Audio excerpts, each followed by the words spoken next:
کہ میں خواہ داخلہ لے لیا کیونکہ میرے پر تو کوئی فرق نہیں پڑا، مجھے تو کوئی اس سے فائدہ نہیں ہو رہا، میرا تو عمل وہیں کا وہیں ہے۔ کچھ لوگ ڈپریشن میں چلے جاتے ہیں اور وہ کہتے ہیں دیکھیں قرآن اتنا کچھ کہہ رہا ہے اور مجھ سے تو کچھ ہوتا ہی نہیں ہے، تو اس سے بہتر ہے کورس ہی چھوڑ دو کیونکہ کچھ ہوتا ہی نہیں ہے مجھ سے۔ تو اب ہم سیرہ کے ذریعے یہ دیکھیں گے کہ اچھا جو قرآن جو کچھ کہہ رہا ہے اس کو ہم پھر کیسے پریکٹیکل لائف میں انٹر کریں۔ تو جب ہمیں وہ طریقے آ جائیں گے تو انشاءاللہ آپ کو پھر قرآن کو ہینڈل کرنا بھی آئے گا اپنی لائف کے اندر، آپ کو سچویشنز کے اندر سے اپنے آپ کو ایمان پہ پرکھنا آ جائے گا کہ اچھا میں جو کچھ سیکھا تھا کیا میں وہ کر رہی ہوں اپنے لیے۔ پھر اسی طرح بعض دفعہ ہمیں یہ لگتا ہے جب قرآن بار بار یہ بات کرتا ہے کہ ایسے بات کریں، ایسے بیہیو کریں، برائی کے جواب میں اچھائی کریں، احسان کریں، غصہ پی جائیں، تو ہمیں ایسا لگتا ہے جیسے یہ سپرفیشل سی باتیں ہیں، یہ ہم نہیں کر سکتے، یہ آج کے دور میں نہیں ہو سکتا، ناممکن ہے، ہو ہی نہیں سکتا، ہمارے گھر میں نہیں ہو سکتا، اس معاشرے میں نہیں ہو سکتا۔ تو آپ کو لگتا ہے یہ کوئی بہت پرانی باتیں ہیں، کوئی انبیاء کرتے ہوں گے، کوئی صحابہ کرام کرتے ہوں گے ایسے، خیر میرے ساتھ تو ناممکن ہے۔ اور پھر ہمیں کیا لگتا ہے، میں اس سے متقی نہیں بن سکتی کیونکہ میرے گھر والے شروع سے ہی دیندار نہیں تھے، بات ہی ختم ہو گئی، میری ذمہ داری ختم۔ اچھا، کچھ لوگوں کو لگتا ہے میں اس لیے متقی نہیں ہوں کیونکہ یہ معاشرہ ہی متقی نہیں ہے، یہاں پہ تقویٰ کی کوئی ویلیو ہی نہیں ہے، اس لیے میں متقی نہیں ہوں۔ کچھ کو ایسا لگتا ہے کہ اگر ہمیں شروع سے پڑھایا ہی نہیں گیا، دین ہی نہیں بتایا گیا تھا، میں اس لیے متقی نہیں ہوں۔ گویا کہ ہمارے متقی نہ ہونے میں ہمیں سارا معاشرہ قصوروار لگتا ہے، معاشرہ بھی، لوگ بھی، ماحول بھی، سب کچھ ہمیں لگتا ہے یہ سب ان کا قصور ہے، میں اس لیے متقی نہیں ہوں۔ سیرہ پڑھتے ہوئے ہم اس بات کو ڈسکور کریں گے کہ کیا میرے متقی نہ بننے میں کس چیز کی کنٹریبیوشن ہے، معاشرے کی ہے، والدین کی ہے، میری اپنی ہے، کیا ہے آخر۔ پھر اسی طرح ہم یہ بھی ڈسکور کریں گے، یہ جانیں گے کہ نبی صلی اللہ علیہ وسلم پھر کیسے تقویٰ کے ساتھ بیہیو کر لیتے تھے، چاہے آپ کا تعلق کسی بدو سے پڑ جائے، کافروں سے پڑ جائے، مشرکین سے پڑ جائے، مخالفین سے پڑ جائے، آخر آپ ایسا کیا گر ہے کہ آپ طائف کے پتھر کھانے کے بعد بھی، آخر وہ کیا گر تھا کہ ہم وہ طائف کے پتھر کھانے کے بعد بھی ان کو یہ بدلہ نہیں رکھتے تھے، اپنے اندر برائی نہیں رکھتے تھے، انتقام نہیں رکھتے تھے، آخر وہ کیا چیز تھی ان کے اندر۔ تو یہ وہ چیزیں ہیں جن کے ہم جواب اس سیرت نبوی کو پڑھنے کے بعد جانیں گے کہ آخر یہ کیوں کہا گیا ہے کہ اطیعوا اللہ و اطیعوا الرسول، کہ اللہ کی اطاعت کرو اور ساتھ رسول کی بھی اطاعت کرو۔ کیوں رسول کی اطاعت کریں، ان کی زندگی میں کیا ایسی بات ہے؟ تو اصل بات یہ ہے کہ رسول اللہ صلی اللہ علیہ وسلم ہی وہ انسان ہیں جو کامیاب ترین انسان ہیں۔ تو اس لیے ہم ان باتوں کو انشاءاللہ تعالی اپنی زندگی میں جب دیکھیں گے، پریکٹیکل لائف کے ساتھ ریلیٹ کریں گے ہم سیرہ سے، تو ہمیں بہت ساری لرننگ آئے گی۔ اس لیے میں آپ سے امید کرتی ہوں کہ آپ اس سبجیکٹ کو پریکٹیکل لیں گے۔ یہ کوئی عام سبجیکٹ نہیں ہے کہ آپ کہیں کہ آپ نے پڑھا، کتاب پڑھی، بند کی، ہو گیا پیپر دیا بس ہو گیا، نہیں، یہ ٹوٹلی سیلف گرومنگ کورس ہے۔ سیلف گرومنگ کا مطلب ہوتا ہے اپنی ذات کو گروم کرنا، اپنے ذات کا تزکیہ کرنا قرآن و سنت کی روشنی میں، حدیث کی روشنی میں، اور اپنے آپ کو ساتھ گرو کروانا، اچھا انسان بنانا۔ ٹھیک ہے، تو یہ پریکٹیکل ہوگا۔ اس کے لیے آپ چاہیں تو ایک چھوٹی سی اپنی ایک ڈائری بنا لیں اور اس ڈائری کے اندر آپ وہ پوائنٹس لکھتے جائیں جو میں آپ کو بتاؤں گی۔ مثلاً آپ یہ دیکھتے ہیں کہ نبی صلی اللہ علیہ وسلم کو اگر کسی بدو سے واسطہ پڑا، یعنی آپ ہر انسان کی زندگی میں بدو ہوتے ہیں، آج بھی ہوتے ہیں۔ بدو کون ہوتا ہے؟ جو ذرا نہیں پڑھا لکھا اتنا ہوتا، گروم اتنا نہیں ہوتا، کیونکہ جب دیہات سے آتے تھے لوگ تو انہیں نہیں پتا ہوتا تھا اتنے مینرز۔ تو اب ہم دیکھیں گے کہ کیا نبی صلی اللہ علیہ وسلم جب اپنے سے مخالف لوگوں سے بات کرتے تھے یا کوئی ناگوار بات سننی پڑ جاتی تھی، آپ کیا کرتے تھے؟ کیا ہے سنت اس کی؟ اور میں کیا کرتی ہوں؟ اپنا جائزہ لینا ہے، میں ساری دنیا کا نہیں لینا، کیونکہ بعض دفعہ آپ بدو پڑھیں گے تو آپ کے ذہن میں آئے گا ہاں وہ فیملی میں وہ لڑکی ہے نا فلاں میری کزن ہے، بالکل بدو ہے وہ، بالکل ایسی سی ہے۔ جہاں منافق کی بات آئے گا وہ ہاں وہ دیکھو نا فلاں ہمارے خاندان میں وہ سارے منافق بیٹھے ہوئے ہیں، کسی اور کو نہیں سوچنا۔ اگر آپ کو اس سے لرننگ کرنی ہے، اپنا تزکیہ کرنا ہے، خود کو گرو کروانا ہے، تو ہر موقع پہ اپنے آپ کو وہاں پہ پریزنٹ کرنا ہے، اچھا میں ہوتی تو کیا کرتی یہاں پہ، ٹھیک ہے۔ مثلاً اب اگر ہم لکھتے ہیں اپنی ڈائری میں کہ اگر مجھے بدو کوئی ٹکر جائے، مجھے کوئی ایسا شخص آ جائے جو میرے ساتھ مس بہیو کر رہا ہو، تو میں کیا کرتی ہوں، یعنی ابھی کیا کرتی ہوں جو اس وقت ہوں میں، لکھیں اسے، میں یہ کرتی ہوں.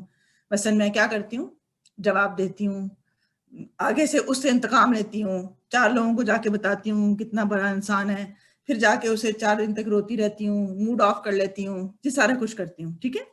اب ہم پھر سیرہ میں دیکھیں گے کہ ہم دیکھیں گے کہ نبی صلی اللہ علیہ وسلم کیا کیا کرتے تھے جب وہ ان کے ساتھ کوئی بدو میں سے بہیو کرتا تھا. اور پھر جو ان کا رویہ ہوگا وہ ہم اپنی نیکسٹ لائن میں لکھیں گے کہ اصل سنت یہ ہے کہ آپ جو تھے آپ نے یہ بہیو کیا. مثلاً آپ کے جو رویہ آئیں گے نا، ایک لائن میں لکھنا ہے اپنا رویہ اور دوسری لائن میں لکھنا ہے سنت رویہ. اور پھر جب آپ اس کا کمبینیشن دیکھیں گے کہ اچھا یہ کمبینیشن ہے کہ میرے رویے میں اور نبی صلی اللہ علیہ وسلم کے رویے میں یہ 2 چیزوں کا فرق تھا، تو یہ جو درمیان کا گیپ ہے سنت کے نہ ہونے میں، اس گیپ کو کم کرتے جانا ہے کیونکہ پھر ہمیں وہی طریقہ اختیار کرنا ہے جو نبی صلی اللہ علیہ وسلم نے کیا تھا. کیونکہ ہمیں یہ بات سمجھا دی گئی ہے کہ آپ کامیاب اس وقت ہو سکتے ہیں دنیا اور آخرت میں جب آپ وہ کام کریں جو نبی صلی اللہ علیہ وسلم نے کیا تھا. تو صرف آخرت میں نہیں، دنیا میں بھی کامیاب انسان، دنیا میں بھی لوگوں میں اچھا انسان وہی بن سکتا ہے. ان ساری چیزوں کو ہم انشاءاللہ سیرت نبوی میں دیکھیں گے. لیکن اپنی ایک ڈائری، اپنی کاپی ضرور ایک ایسی بنائیں جس کے اندر آپ نوٹ کرتے جائیں مجھے اپنے اندر سیرت نبوی کا یہ پہلو ایڈ کرنا ہے، میں ایسے نہیں کرتی ہوں، میں اس کے بالکل اپوزٹ بہیو کرتی ہوں. مثلا جب مجھے غصہ آئے تو میں تو یہ کرتی ہوں، لکھیں وہاں اپنے ہاتھ سے لکھیں میں کیا کرتی ہوں، میں چیختی ہوں، میں جواب دیتی ہوں، میں منہ پھٹ ہوں، جو بھی ہیں آپ. اس کے بعد اگلی لائن میں لکھیں کہ اصل میں سیرت بنتی کیسے ہے. تو اس لیے ہم سب کو اپنی سیرت پہ کام کرنا ہے. اس سبجیکٹ کو پڑھنے کا مقصد یہ ہے کہ اپنی سیرت کو سیرت نبوی کے مطابق ڈھالنا ہے انشاءاللہ. ٹھیک ہے، جو کہ ایک کامیاب انسان کے لیے ضروری ہے. اور ہم میں سے کون ایسا ہے جو کامیاب نہیں ہونا چاہتا؟ تو جب ہمیں گر مل رہے ہیں کامیابی کے تو وائی ناٹ کہ ایک ایک گر لیتے جائیں اور اپنی زندگی میں اسے لگاتے جائیں. چلیں جی، آغاز کرتے ہیں ہم اپنے اس سبجیکٹ کا. اور اگر آپ کا کوئی سوال ہوگا تو آپ سوال ضرور کر سکتے ہیں. ہر کلاس سے پہلے میں آپ سے پوچھوں گی کہ آپ کی سیرت کا کیا حال ہے، کیونکہ جو کچھ ہم پڑھیں گے اس کو آپ پریکٹیکلی اپنے گھر میں کانشیسلی اپلائی کریں گے، کوئی بھی چیز جو آپ کو آئے گی. اور پھر جب آپ اپلائی کریں گے تو آپ اپنی باتیں شیئر کر سکتے ہیں. جب میں کلاس سے پہلے روزانہ پوچھوں گی، اس لیے سب تیار رہیں. ان کے پاس، آپ کے پاس ضرور کوئی ایک پوائنٹ ہونا چاہیے کہ مجھے اس چیز سے یہ سبق ملا، یا میں نے اپنے لیے یہ عہد کیا ہے، یا میرے اندر یہ مجھے کمی بیشی نظر آئی جو پہلے نہیں نظر آتی تھی اور اب میں اس کے اوپر کام کروں گی. یا کوئی سچویشن آپ نے ہینڈل کی اور سیرت کے مطابق کی تو وہ بھی آپ شیئر کر سکتے ہیں، کیونکہ آپ کی بات دوسروں کے لیے بھی ایک بہت بڑا آئیڈیا ہو سکتی ہے. ہو سکتا ہے کوئی اسکپ کر گیا ہو جو آپ نے لے لیا ہو، اور انشاءاللہ تعالیٰ آپ اس کو انجوائے کریں گے. اور بظاہر تو دیکھنے میں ہم ایک فاصلے پر ہیں لیکن ہم سب ایک ساتھ ہیں. پڑھاتے ہوئے میرے لیے آپ بالکل ایسے ہیں جیسے آپ میرے سامنے بیٹھے ہوئے ہوں. تو ہوپ فلی کہ آپ بھی اس میں پوری طرح انوالو ہو کر پوری تسلی سے ادھر ادھر کی چیزوں کو چھوڑ کے ایسے بیٹھیں کہ آپ پورا فوکس ہو کے اس کو سنیں اور اپنی زندگی سے ریلیٹ کریں. تو آپ دیکھیے گا کہ بہت ہی عمدہ سٹوریز آپ کو ملیں گی، اس کے اندر بہت سے واقعات ملیں گے اور جو ہماری ہی زندگی کے واقعات ہوں گے. تو اس سے جب ہم ریلیٹ کریں گے تو ہمیں وہ سلیقہ آتا جائے گا. چلیں جی، آغاز کرتے ہیں. نحمده ونصلي على رسوله الكريم، اما بعد فاعوذ بالله من الشيطان الرجيم، بسم الله الرحمن الرحيم. رب اشرح لي صدري ويسر لي امري واحلل عقدة من لساني يفقهوا قولي ربي زدني علما. سب سے پہلے سوال یہ آتا ہے کہ ہم سیرت نبوی کیوں پڑھیں؟ تو فرمایا گیا کہ قل ان کنتم تحبون اللہ فاتبعونی یحببکم اللہ ویغفر لکم ذنوبکم واللہ غفور الرحیم. کیونکہ فرما دیا گیا کہ اگر تم اللہ سے محبت کرتے ہو تو اس کے لیے ضروری ہے کہ میری اتباع کی جائے. یعنی نبی صلی اللہ علیہ وسلم فرما رہے ہیں کہ آپ اس راستے کو پکڑ لیں، اس طریقے کو پکڑ لیں، ان مینرز کو پکڑ لیں جو اللہ تعالیٰ کی محبت کو دعوت دیتے ہیں. تو اللہ نے مجھے بھیجا اسی لیے، رول ماڈل اسی لیے بنایا ایک نبی کو، تاکہ یہ پتہ چلے کہ اللہ کی محبت پانے والے لوگ کون ہیں، کیونکہ نبی صلی اللہ علیہ وسلم دنیا میں کامیاب ترین انسان ہوئے، پھر وہ اللہ کے محبوب بھی رہے۔ عموماً ہم دنیا میں دیکھتے ہیں کہ جب کچھ لوگ جو کامیاب ہوتے ہیں وہ مکمل طور پر کامیاب نہیں ہو پاتے۔ مثلاً ہم کہتے ہیں کہ بزنس میں کامیاب ہونے کے لیے، کچھ لوگ کہتے ہیں کہ بزنس میں کامیاب ہونے کے لیے جب تک آپ رشوت، سفارش یا ملاوٹ نہ کریں، ہو ہی نہیں سکتا کہ کوئی کامیاب بزنس مین بنے، کرنا پڑتا ہے۔ اس کا مطلب ہے کہ کامیابی تو ادھوری ہوئی، کیونکہ یہ آخرت میں تو آپ کے لیے خسارہ بن جائے گی۔ اسی طرح بعض دفعہ کچھ لوگ جو کامیابی حاصل کرتے ہیں اس کا طریقہ درست نہیں ہوتا، یعنی کہ وہ کسی کو گرا کے، کسی کی لیگ پولنگ کر کے یا کسی اور طریقے سے اوپر آتے ہیں، تو یہ بھی تیری مکمل کامیابی نہ ہوئی۔ اب یہ ہمیں دیکھنا پڑے گا کہ وہ شخص جو دنیا میں بھی کامیاب ہوا اور آخرت میں بھی کامیاب ہوا، اللہ بھی اس سے راضی ہوا، بندے بھی اس سے راضی ہوئے، بندوں کے ساتھ بھی اس کا اخلاق بہترین تھا، اللہ کے معاملے میں بھی اس نے مکمل حق ادا کیے، آخر یہ کیسے ممکن ہو پاتا ہے؟ کیونکہ ہم سب یہ چاہتے ہیں کہ ہم اللہ کے ساتھ مکمل طور پر ان کے حق ادا کرنے والے ہوں۔ ہم سب چاہتے ہیں کہ میں ایسے حقوق العباد ادا کروں کہ قیامت کے دن کسی کا حق میرے ذمے نہ رہ جائے جو مجھے مفلس کر لے۔ تو اس لیے ہم سیرت نبی کو پڑھیں گے تاکہ ہم ان لوگوں میں شامل ہو سکیں جس کا وعدہ ہے کہ اتباع سنہ کرنے سے اللہ سبحانہ وتعالیٰ کی جہاں محبت ملتی ہے وہاں وہ ہمارے گناہوں کو معاف کرنے کا بھی ذریعہ ہے۔ کیوں؟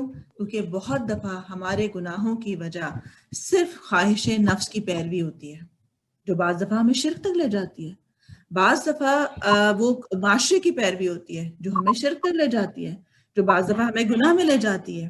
گویا کہ ہمارے گناہ بھی معاف ہوتے ہیں اس صورت میں جب ہم اللہ اور اس کے رسول کی سچی پیروی کرتے ہیں۔ اور آخر میں خوشخبری دی کہ واللہ غفور الرحیم، تو یہ اللہ تعالیٰ بخشنے والا، رحم کرنے والا ہے۔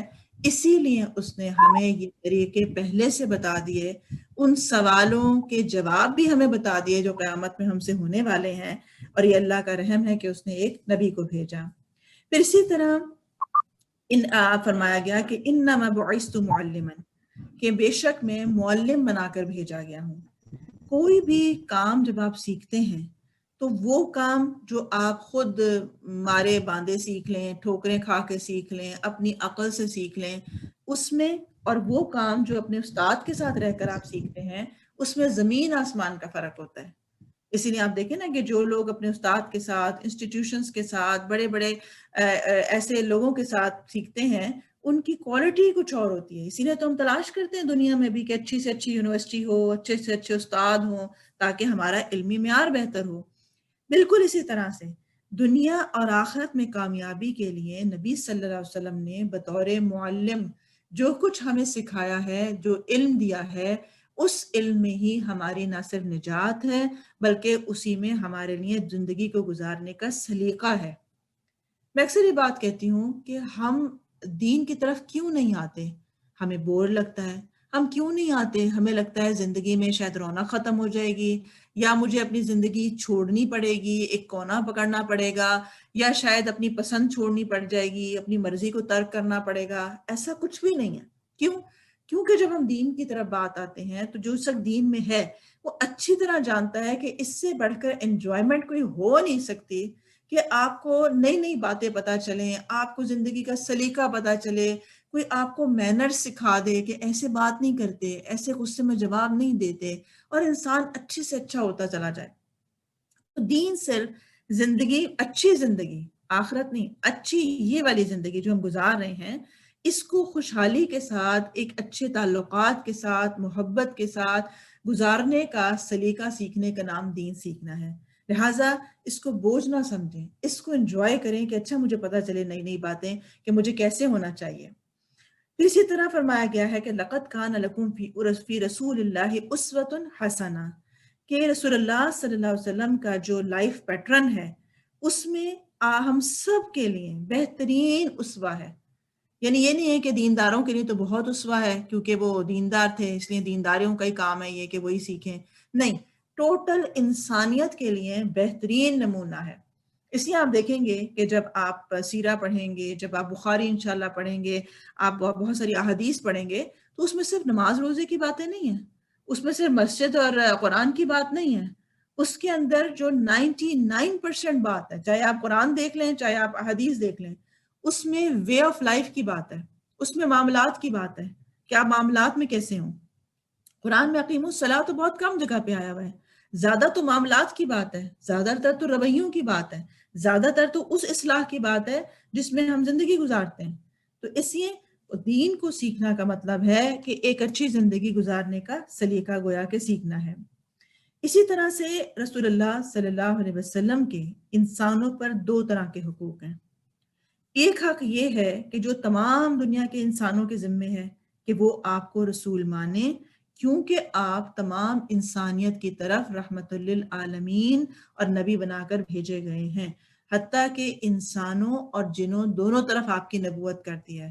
تو اب یہ نہیں ہو سکتا کہ ہم کہیں کہ نہیں وہ ہمارے نبی ہیں اور کوئی اور نام لے لے تو ہم مرنے مارنے پہ آ جائیں کہ اس نے نام کیسے لیا، یہ تو بے حرمتی ہو گئی کیونکہ غیر مسلم نے نام لے لیا، یا اس نے حدیث کی کتاب کو کیسے پڑھ لیا۔ تو ہمیں اس میں بھی تھوڑا سا ریئلسٹک ہونے کی ضرورت ہے، دین جاننے کی ضرورت ہے کہ چاہے وہ قرآن ہے، چاہے وہ حدیث ہے، چاہے وہ نبی ہیں، وہ تمام انسانیت کے لیے ہیں۔ ہر شخص کو اجازت ہے وہ دین سمجھ سکتا ہے، ہر شخص قرآن پڑھ سکتا ہے، ہر شخص نبی صلی اللہ علیہ وسلم کی لائف کو جان سکتا ہے۔ پھر ہے دوسرا حق۔ دوسرا حقوق ہیں جو ایمان لانے کے بعد اہل ایمان پر عائد ہوتے ہیں، اور وہ یہ ہے کہ وہ نبی صلی اللہ علیہ وسلم پر جیسے ایمان لائے ہیں تو ایمان لانے کے بعد آپ سے محبت کی جائے، آپ کی اطاعت کی جائے، آپ کا اتباع کیا جائے۔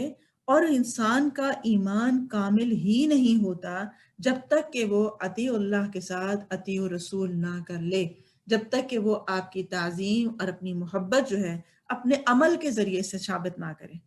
کیونکہ محبت کا دعویٰ کرنا کہ ہمیں بہت محبت ہے، ربیع الاول کے اندر چند جلوس نکال لینا، نعتیں پڑھ لینا، اپنے سوشل میڈیا پہ کچھ شیئر کر لینا، یہ اس محبت کے کامل ہونے کی علامت نہیں ہے، کیونکہ اس طرح تو ہم پہ بہت ساری باتیں سوشل میڈیا پہ کر رہے ہوتے ہیں۔ تو اصل محبت یہ ہے کہ اللہ اور اس کے رسول کی محبت انسان کی اطاعت سے پتہ چلتی ہے، اتباع سے پتہ چلتی ہے، کیونکہ محبت انسان کو مطیع کر دیتی ہے۔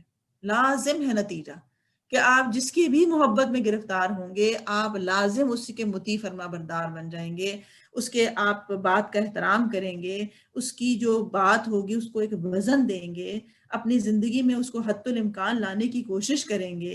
حتیٰ کہ آپ دیکھیں کہ ماؤں میں کہ جب بچے ہو جاتے ہیں تو وہ کیسے ان کی مطیع ہو جاتی ہیں، کوئی انہیں کہتا نہیں ہے کہ آپ ان کے لیے ہر وقت حاضر رہیں اور ان کے کام کریں، وہ خود بخود محبت میں آ کر ان کے لیے بہت ساری اپنی زندگی کے جو معاملات ہیں ان کے حساب سے سیٹ کرتی ہیں، قربانیاں دیتی ہیں، اور اس قربانی کا نتیجہ کیا نکلتا ہے کہ پھر ایک انسان جیسے بنتے ہیں جیسے کہ ماں کی قربانیوں کا نتیجہ ہے۔ تو گویا ماں کی محبت اس قربانی سے، اس مطیع ہونے سے اور اس کے عمل سے ظاہر ہوتا ہے کہ یہ ماں محبت رکھتی ہے اپنے بچوں سے۔ حالانکہ محبت تو خاندان کے اور لوگ بھی رکھتے ہیں، خالہ بھی رکھتی ہیں، پھپھو بھی رکھتی ہیں، لیکن ان کے اور ان کے عمل میں فرق ہوتا ہے، محبتوں کا فرق ہے، بالکل ہے۔ ماں کی محبت اس کی قربانی اس کے عمل سے ظاہر ہوئی ہے، بالکل اسی طرح ایک ایمان والے کی محبت جو ہے اس کے عمل سے ظاہر ہوتی ہے کہ وہ کتنا زیادہ سنت کو فالو کرنے والا ہے، اس کی زندگی کتنی ایمان اور تقوی کے مطابق ہے۔ پھر اسی طرح سے آتا ہے کہ ایک شخص تھا، اس نے پوچھا، نبی صلی اللہ علیہ وسلم سے پوچھا کہ قیامت کب آئے گی؟ آپ نے فرمایا تم نے کیا تیاری کی ہے اس کے لیے؟ اس نے کہا میں نے کوئی خاص تیاری تو نہیں کی ہے، لیکن بس میں اللہ اور اس کے رسول سے محبت کرتا ہوں۔ تو آپ صلی اللہ علیہ وسلم نے فرمایا جس کا مفہوم ہے کہ جو جس سے محبت رکھتا ہوگا وہ اسی کے ساتھ اٹھایا جائے گا۔ ہم سب اپنی اپنی محبتوں کا جائزہ لیں کہ میری اصل میں محبت، دعویٰ نہیں، زبانی بات نہیں، جو دل کی گہرائیوں میں ہے، میری محبت کہاں ہے؟ میری محبت میرے لباس سے بھی پتہ چلتی ہے، میرے الفاظ سے پتہ چلتی ہے، دن رات سے پتہ چلتی ہے، میرے میل ملاقات سے پتہ چلتی ہے، میرے دوست کون ہیں، کس قسم کے لوگ ہیں، اسی طرح میری ڈریسنگ کس کے مطابق ہے، اسی طرح میں سارا دن میری مشغولیت جو ہے وہ کن کاموں میں ہے، اس سے مجھے پتہ چلتا ہے کہ میرا دل کہاں ہے۔ اور جہاں انسان کا دل ہوتا ہے اس کے تمام اعمال اسی کو فالو کرتے ہیں۔ تو اس لیے ہم جب نبی صلی اللہ علیہ وسلم کی سیرت کو پڑھیں گے تو ہمارا مقصود یہی ہوگا کہ جس سے محبت ہوتی ہے انسان اس کو لازم ہے کہ جاننے کی کوشش کرتا ہے۔